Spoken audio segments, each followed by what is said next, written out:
Hi there. Welcome back to Financial Focus. I'm your host, Scott Forehand, and today's conversation is one I've been really looking forward to.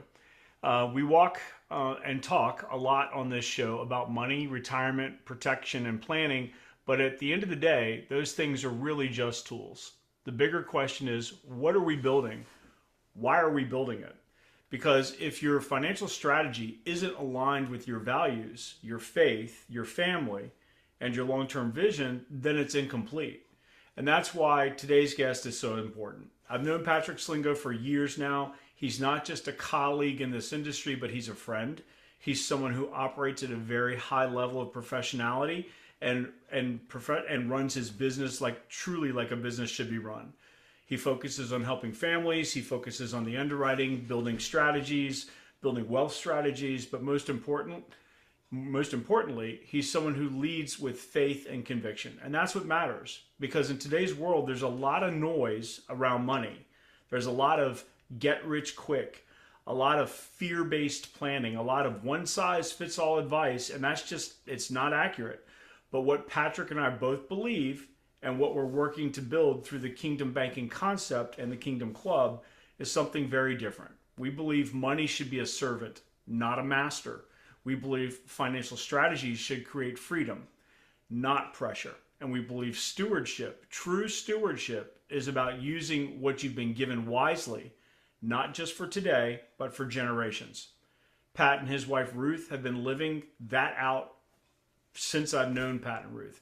They've been doing workshops. We've been doing workshops together with them. They've been serving families, helping people understand there's a better way to think about money, one that's not just about accumulation, but one that's about control, one that's about legacy, one that actually fulfills purpose.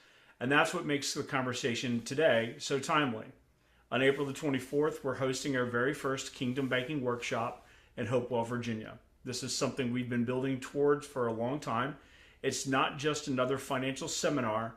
It's about changing the way people think. It's about debt. It's about savings. It's about retirement. It's about how to create a system that actually works for you. And Patrick is right at the center of that. So today, we're going to talk about his journey and how he got into this business, how he's built what he's built, how faith plays a role in what he does, and what excites him about where we're going. So, if you're someone who's ever felt like there's got to be a better way, if you've ever wondered if the traditional financial system really has your best interest in mind, or if it's broken, or if you just want to hear from someone who's doing it the right way, with integrity, with purpose, aligned with faith, then you're going to get a lot out of this conversation. So with that, let's get into it. Patrick, welcome to the party, brother. Thank you, sir. I'm absolutely honored to be here. Well, you and I have been working together for a long time, and it's been a wonderful relationship, and you've become more than just a colleague. You're a friend. We vacation together. We surprise each other on our birthdays, which are pretty close to each other, I might say. So Yeah. it's pretty cool. It's a pretty cool relationship. And the fact that you're so in tune with your faith and with the messages that we're trying to present is also important. So for those that don't know you yet, give us a little bit about your background. How did you get into this industry? Actually, from my wife. She got into this before I did, about 6 to 12 months before I did. Originally, I got my license simply because if she died, I inherited the business. Right. I was in home improvements. I owned my own renovation repair company. I had no interest in doing this whatsoever. I got my license simply because, like I said, if she passed away, I inherited the business. Right. I knew nothing about it. And I saw she was having success, and a freak accident on a job site I was on by myself. Don't ever do that. Um, my job collapsed in on me, and thank God I didn't get hurt. But had I gotten hurt or knocked out, it probably would have been 12 to 24 hours before anybody would have found me, because I was Wow. in a vacant apartment. So Wow.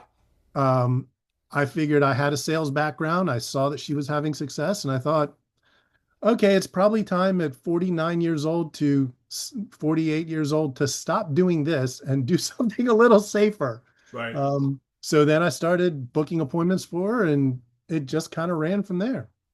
So, so you that's how you got into it, and what Mhm. your initial experience was. So, at what point did you realize that this wasn't just a job? What point did you realize it was something you were called to do? My first death claim. Ah, yep, that, Uh, me too. yeah, that's where it really became real because it was literally just a way for me to make money in a way that was different than what I'd done before. Um, and I absolutely enjoyed it. I enjoyed helping the families, but I didn't see the real value until I got the call from my first client who said her husband had passed away. And it was about a year and a half after I had written the policy. He had some complications from COVID and he passed away. And that death claim, it wasn't a lot of money, but for the widow, it was keeping her in her house and it allowed her to be able to pay for her husband's funeral without missing a beat. Right. Yep, and that's part of what we do. It's again legacy, right? It's the legacy is, do you want to pass the hat, or the legacy is, do you want people to be able to mourn your passing, not worried about where the money's coming from, not adding to that piece. So let's switch gears for a second. You're very open about your faith, and how has that shaped the way you approach this business and serving clients? It's it's become everything. Right. I'm a relatively new convert, as they say. I've been with my wife for 15 years. We've been married for 13, going on 14. Her family grew up in a church. My family didn't, and my father-in-law basically did a drip campaign on me. Never beat me up. You've met Right. him. He doesn't beat you over the head with the religion, the doctrine, and all that kind of stuff. He just drips on you. Just Right. drips on you. Yeah, he's a good And man. and yes, and over time, I just woke up one morning. I'm like, I believe that was Right. it. And that changed everything because it gave me a very different perspective than sort of my worldly perspective on things. It gave me a deeper understanding of people. It gave me a deeper understanding of how what it is that I do really does matter and why it's important. Right. All right. So now, the title of the book is Kingdom Banking Legacy by Design. And the very first chapter in that book talks about stewardship.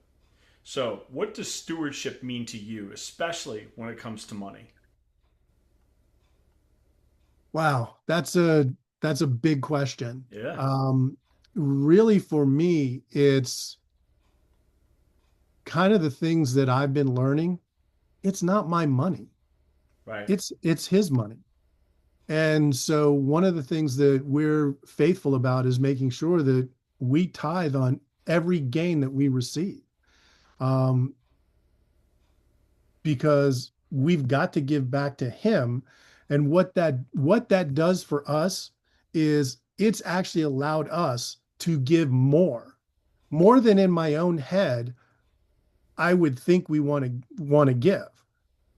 Because at the end of the day, what I've learned is by tithing, by being good stewards, it opens the door for God to bless me.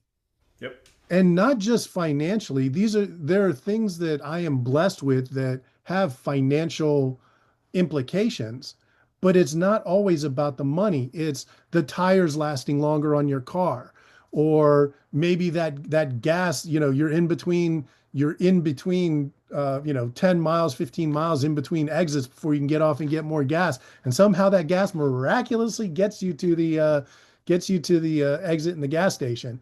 So it's those types of things. It's opportunities that come about.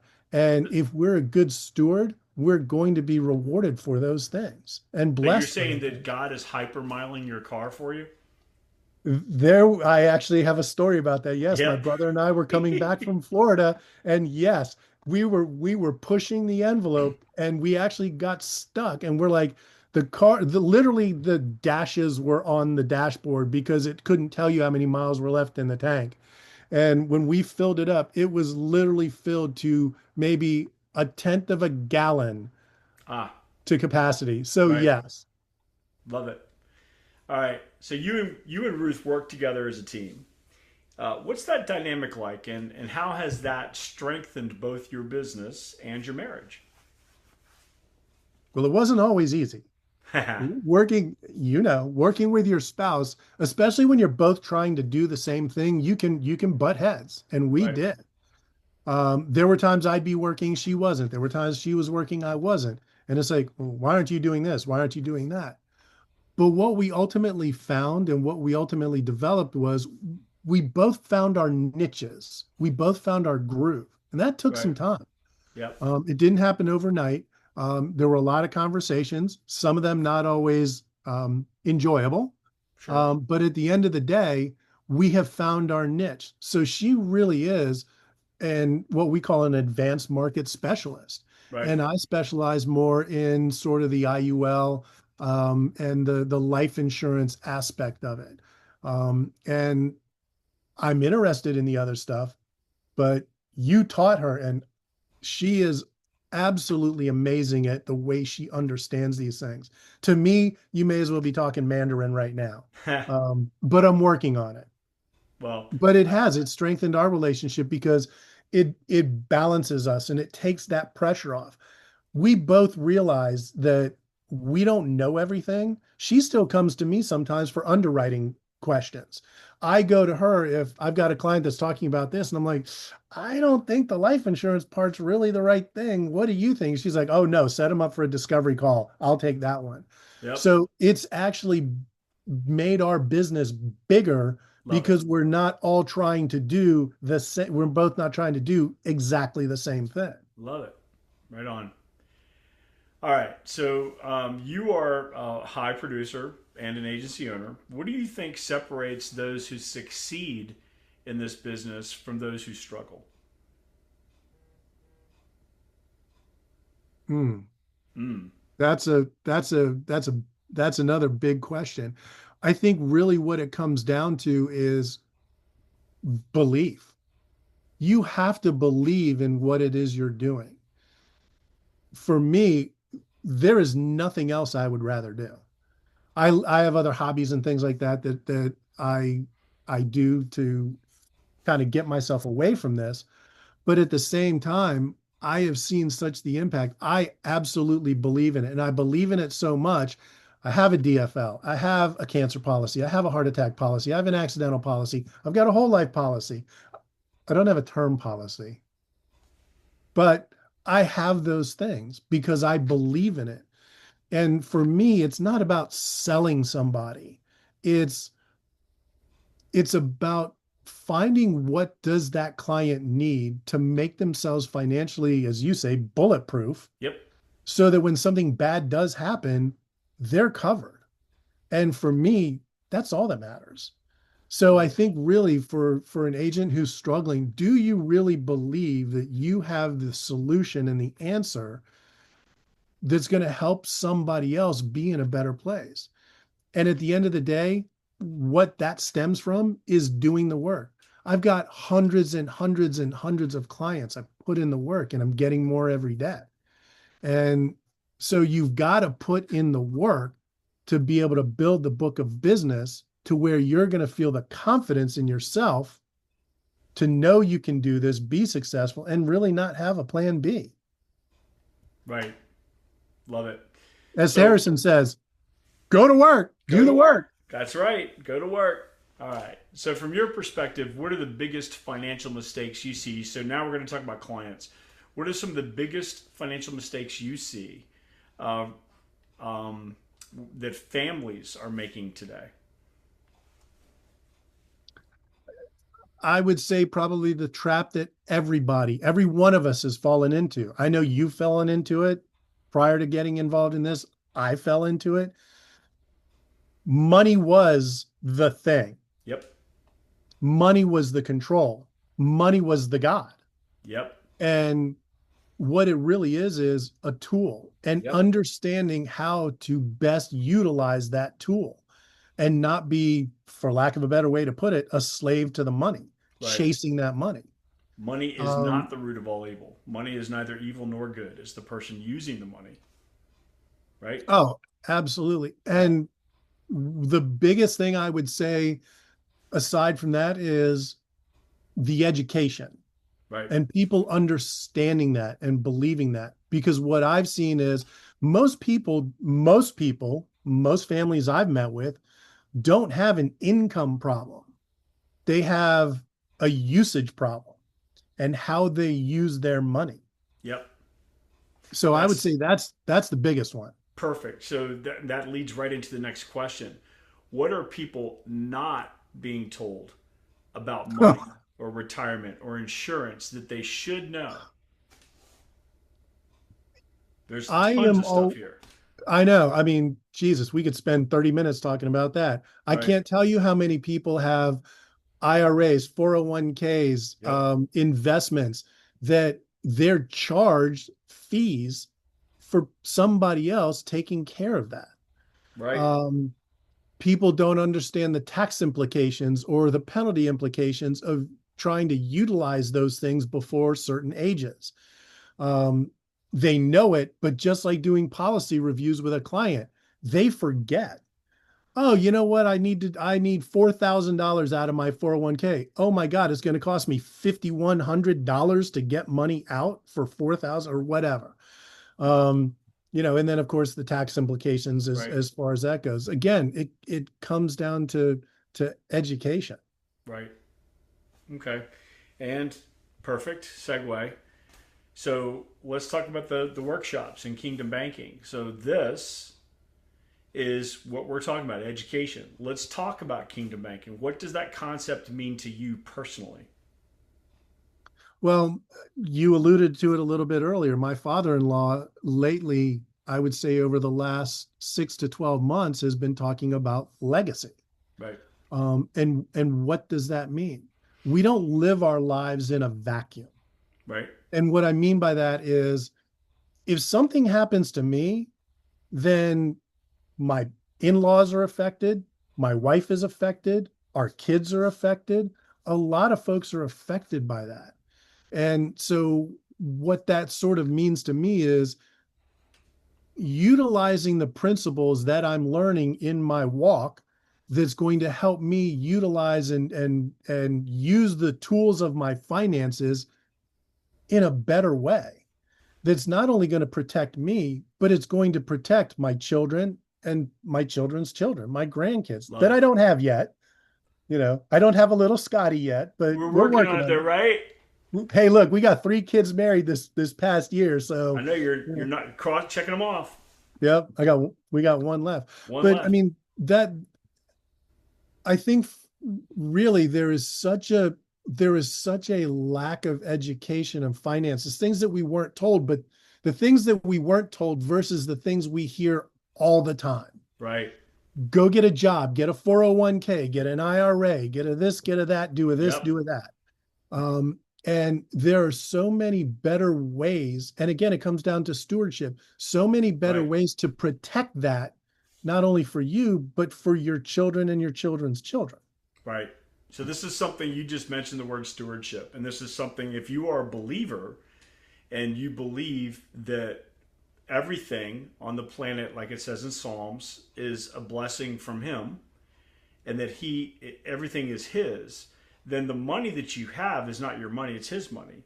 And if you're investing it for retirement, for tithing, for whatever you want to use it for, if you're investing it, if that investment is causing you angst or anxiety, that's your clue that it's not consistent with what he wants because he's not going to do something that's going to provide you something other than peace. And if you're using it in a manner that's causing something other than peace, then you're probably using it incorrectly. All right, I'm off my soapbox. So let's keep talking about the kingdom stuff that's going on. So, what are you excited about the upcoming workshop on April the 24th in Hopewell? What are you excited about that? Well, first off, when you first introduced the idea, I was in no matter what, um, because I just love the concept of it. And now, sort of the mission statement, I've seen it in our own church. I see it every Sunday, every Wednesday night, every Sunday night, every time I interact with folks in the church. There is such a lack of education Yep. and being able to bring these concepts, these ideas, these solutions to people of faith, they're my people. They're your people. They're our people. They're God's people. And what better way to show God's love than to help somebody in a financial situation not be in a financial situation anymore? Show them better ways to be good stewards of their money to protect their legacy for their families. That just, I was sold from day one. Okay. Do you have any anticipation of what someone can expect if they attend that workshop or any workshop, really? Any of our workshops? You will absolutely have your eyes opened and be awakened to things that you were never taught. You will be awakened to things that banks, large institutions don't want you to know because it takes away from them. The thing that I love about this is we're literally doing this for nothing. Right. It's our way of giving back to our communities. Right. And I mean, that's for me, that's huge. I mean, we have so much going on that here at our church that we give back, but none of it is in this realm. None of it is in the realm of finances. And every Sunday that I walk through those doors and I hear about this person struggling, that person struggling. And Ruth and I, we talk to these folks. We do the best we can, but I think where this is going to be so instrumental is it's going to give platforms for people that really know this stuff to get the information out there, but also the way we're promoting this thing, we're we're doing it without any compensation. There's no financial gain to us necessarily for doing this. But Right. what it's doing is it's giving folks information. It's giving folks a light at the end of seemingly a dark financial tunnel. And Right. for me, that's everything because, we can only do so much individually. But as a group that's going out all across the country, Right. doing these things, it's going to bring so much relief, I feel, to so many different people. All right. So who, if you're thinking of a like an individual, who would be the person that absolutely should not miss these events? Who's the person that should not miss this? What's their situation look like to put them in a position where they shouldn't miss one of these programs?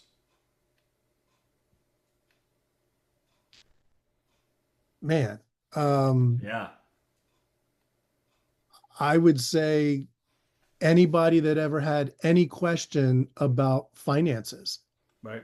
anybody who's ever had any questions about money, saving for retirement, um, somebody who is maybe feeling like you're living paycheck to paycheck and you don't know what to do with your money or how you can allocate it um, in a way that's going to get you out of a financial situation you might see yourself in.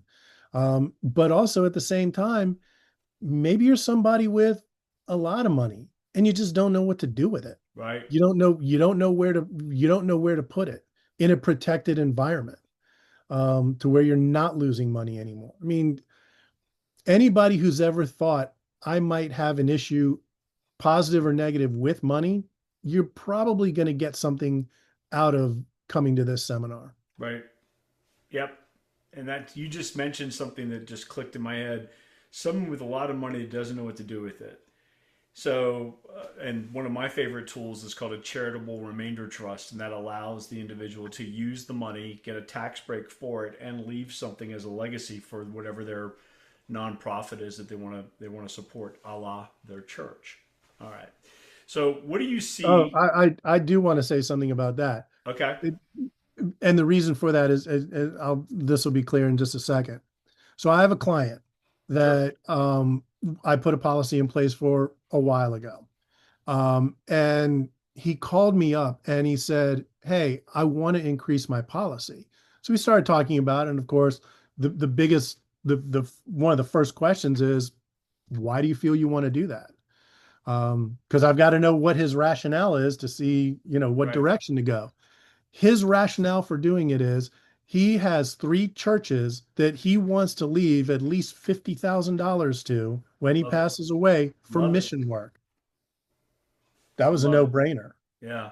And that was a passion of his. Sure. And so we found something that was actually able to do what he wanted to do. I love it. All right. So Pat, you and Ruth have been on this journey with me through from the beginning, and we've been basically family, and you have seen the genesis of this book and this movement of this club and the nonprofit that represents it. Where do you see this going in the next 3 to 5 years? Well, I mean, right now there's kind of a small group of us who are involved with this. Um, I really see it expanding outside of just the reach. One of the things that really hit me in our last Zoom meeting that we had with the group was the pastor who Yep. asked the question about talking to other pastors about doing this. Um, I mean, what's more powerful than the group that we're trying to reach? And you've got somebody in the group who is a pastor of a church Right. who wants to bring this to his people. Um, and I really see this being national. I'd like to say Yep. international, but obviously with the restrictions of the tools we have available, that's probably not going to happen. But you never know. God can make a way. But this is something I see this as being a huge movement that is going to help millions of people. And it's going to start out small, just like any movement, Right. just like any big thing that ultimately ends up. It's going It's to going to start start off in small. little old Hopewell. Yeah. And oddly enough, several years back, we went to a 50-year anniversary party for my in-laws. Hmm. And we were sitting around this huge, it was a huge Airbnb on the beach in the Outer Banks of North Carolina. I remember that. And I remember sitting there and I had this vision in my head of this light that just shot out from the Hart building that was built, and it was blanketing the world. And so my interpretation of that vision is this little church in Hopewell is going to impact the world. And I look at the events that you, me, Ruth, and Donna have put on over the last 5, 6 years. How many agents have been impacted from Yeah. attending a meeting at a little church in Hopewell, Virginia? Yep. Yeah. So that's where I see. I mean, this is what more full circle moment do you need to where we came up with this cockamamie idea to help train agents. We Right. did it in this little church in Hopewell, Right. Virginia. And now, how many lives have been impacted from those agents that have come through? How many agency owners, so forth and so on, have grown from those meetings? Um, and here we are again, starting something brand new in its infancy that is going to, at least at the very minimum, blanket the U.S. and its territories. Right. Our goal, I think, first year, it's a pretty lofty goal. We'd like to be in about 200 churches in the first year, and then expand it from there. So, but that's a different discussion for a different day. If you could give one piece of advice for someone trying to get their financial life in order, what would it be? Find somebody smarter than you. Ha. Right. And Okay. that's, I mean, for me personally, that's what Ruth and I did. We found you. Yeah. Yeah. You're, you know, and I'm not saying that to blow smoke up your ass. I genuinely mean it. When it comes to this stuff, Ruth and I both know you are way more advanced with this stuff than we are, but it's also for you, it's a passion. Yeah. And so when you're passionate about something, as I am with what I do, with Ruth, what she does, and with you, what you do, you are going to dig into that thing and learn anything and everything you can about it. And that's why I said my niche is sort of the life insurance space. I have dug so deep into that stuff. I am an expert in that. Right. You, as far as I'm concerned, you and Ruth are experts in those advanced market things. The stuff you two come up with that I hear about is like I said, it's like talking Mandarin. Um, Well, so, thank you for that. It's certainly not necessary. I'm not fishing for compliments, but thank you. oh no. It means a lot to me that you guys feel that way. So finally, the name of the book is Kingdom Banking Legacy by Design. So in that vein of thought, what do you want your legacy to be, both in business and in life?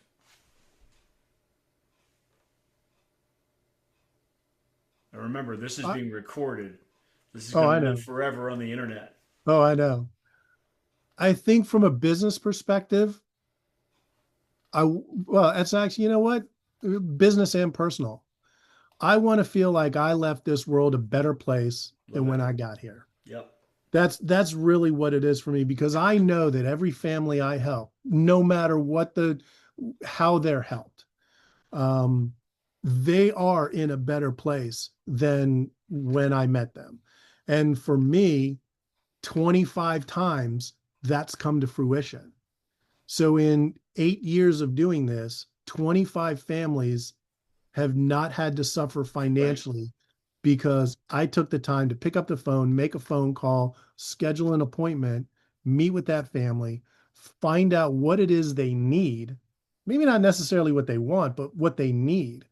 And 25 times those families have not had to suffer financially because of how I left them from that initial meeting. Right.